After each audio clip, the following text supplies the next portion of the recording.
Well, it's Tuesday again. Yes. And so we're collecting in the attic, as they say. Last week we looked at the Visible V8, Renwal's Visible V8. And again, as we mentioned, Renwal took over all that and re-released all that. But there was one kit that Renwal made that never got re-released. They're incredibly difficult to find. They're sort of expensive when you find them, going into the hundreds and hundreds of dollars. Wow. If you can find one that's really mint. The one we're going to look at isn't that mint. But after the Visible V8 became such a hit, it's like, well, what can we do as a sequel to that? Well, we'll do the Visible Straight 6. We'll do the... and they actually did do a bunch more engines, but their very next kit was, now that you've built the V8, don't you want a car to put it in? That wouldn't hurt. That wouldn't hurt. And this monster right here was their next release. The Visible Chassis. I'm not sure, is that frame? Yep, there you go. Is that it? There it is. And this will do you no good at all if you don't already have the Visible V8, because then the Visible V8 mounts in this chassis once you get it all put together. It has a visible transmission too. It comes with the transmission, which the engine did not. You've got the whole front suspension. You've got visible wheels that reveal brake shoes. You've got a complete visible differential. Oh, wow. That functions as a differential. You The see gearing how that all works that way. It's got steering, it's got suspension. Universal joints. And it's quarter scale. And then you might look at this box and say, well, wait a minute, shouldn't a quarter scale car be longer than this box? Well, yes, it should. And the kit, when you build it, is longer than this box. They've solved that problem by making the frame build up out of many pieces. So when you get the frame put together, it's more like 3 feet long. Oh my goodness. So it's a huge, huge model, and a lot of people want them. This one I found in an attic. Not our attic, in Jim Keeler's attic. What were you doing in Jim Keeler's attic? Well, Jim Keeler worked at Western Toy, the makers of Twirltown Toys. Oh boy. And whenever a product came back from a store that had been damaged or, whatever, they threw it up on the 4th floor or the 5th floor or whatever, the attic, the boneyard. The boneyard. And they didn't know what to do with that stuff, and the manufacturer would just credit them back, and they'd say, throw it away. Wow. Well, of course, they're not going to throw it away because a lot of that stuff was perfectly good.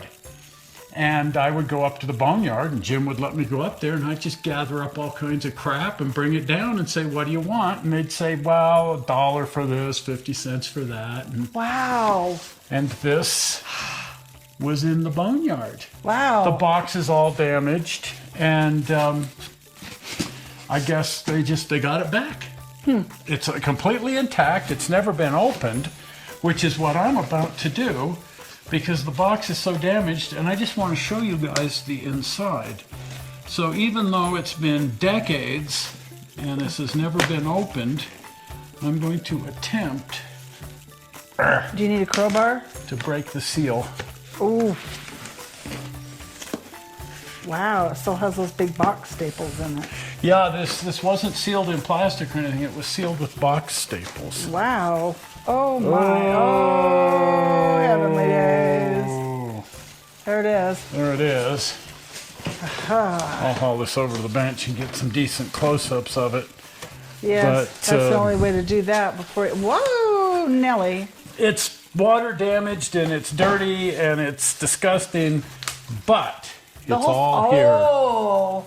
It's 100% intact. It's just the cardboard is nasty. Because it's never been opened until this day.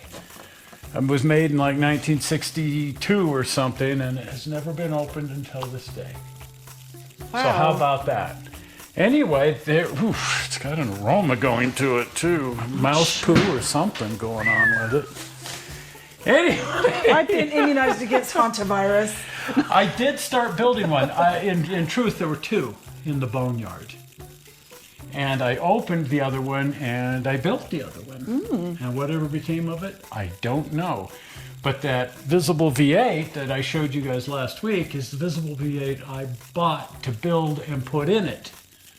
And projects and one thing and another, and then the whole thing got dropped and the frame got broken, and so it got put in a box, and I was going to rebuild it, and it never got rebuilt, and now it's just gone. Somewhere. But I kept thinking, well, it doesn't really matter because I have another one. This one. I have another one that's Wow. never been opened until today. Wow. So there you have it. That's crazy. The Visible Chassis by Renwal.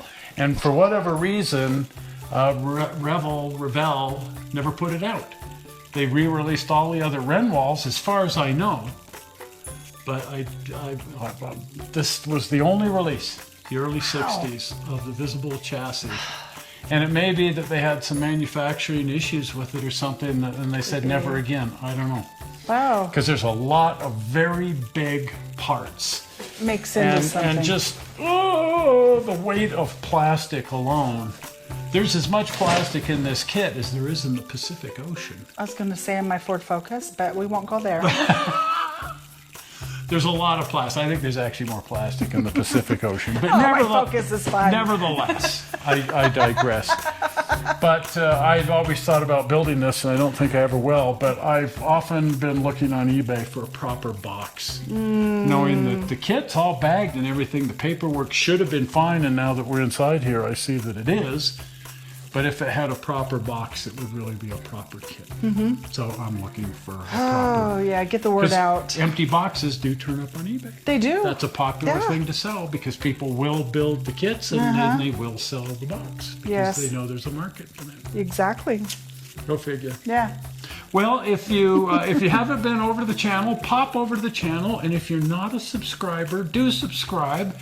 Because you never know when we might do another V8 or Visible Chassis or open a box that hasn't been opened before. It's never been opened and dust flies out and there's moths. I mean, you don't know.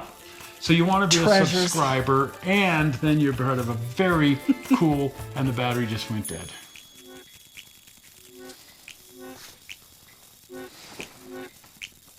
Still rolling. We'll cut around it, I guess. It said the Wi-Fi connection was lost. I see a dead battery. Anyway, I digress. We will. If you haven't been over to the channel, do pop over to the channel. And if you're not a subscriber, do subscribe because it makes you cool. And you want to be cool and you want to wear sunglasses. And the way to do that is to click on the blue button. Are we ready? Sorry. Blue button right there. Makes you cool. We're not sure how you found this movie on the internet. We hope you didn't find it boring, and we will see you here on Sunday, if not before, with the regular Drive-In Rec Show. We'll see you. Bye-bye. Bye.